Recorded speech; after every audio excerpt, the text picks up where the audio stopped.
আসসালামু আলাইকুম।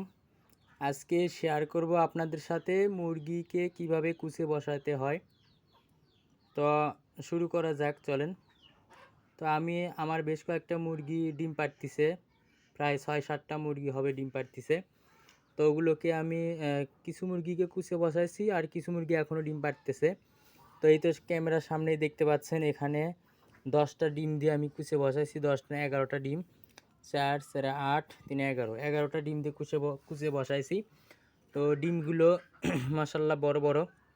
তো আপনারা যারা কুচে বসাবেন তারা ডিমগুলো দেখে দেখে এই যে বড় বড় আকারে যেগুলো বড় ডিম, সেগুলোকেই বীজ ডিম হিসেবে গ্রহণ করবেন এবং সেগুলোকেই কুচে দেবেন। সেগুলো থেকে 100% বাচ্চা ফুটবে ইনশাল্লাহ।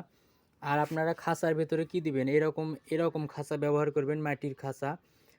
তাহলে কি হবে জানেন, এই মুরগিগুলো যখন এখানে উঠবে নামবে তখন এই ডিমগুলো পড়ে যাবে না, এটা ভারী তো, ওজন বেশি পড়বে না। আর আমি এই কুচি বসানোর ক্ষেত্রে এই ছাই ব্যবহার করি, এই যে দেখেন ছাই, আমি এই চুলোর ছাইগুলো ব্যবহার করি। আমাদের এদিকে এগুলোই ব্যবহার করে, আমি ছাইগুলোই ব্যবহার করি। আর খড় ব্যবহার করি না, কারণ খড় ব্যবহার করলে এই ভেতরে উকুন হয়, আর ছাই ব্যবহার করলে উকুন হওয়ার সম্ভাবনা থাকে না, তাই আমি ছাই ব্যবহার করি। আপনারা চাইলে ইউজ করতে পারেন। তো উকুন হওয়ার মানে উকুন কিভাবে হবে না বা উকুন থেকে বাঁচার কি উপায়, মুরগির উকুন, সেটা নিয়ে একটা ভিডিও করব। আজকে ভিডিও এই পর্যন্ত। সবাই ভালো থাকবেন, সুস্থ থাকবেন। আসসালামু আলাইকুম।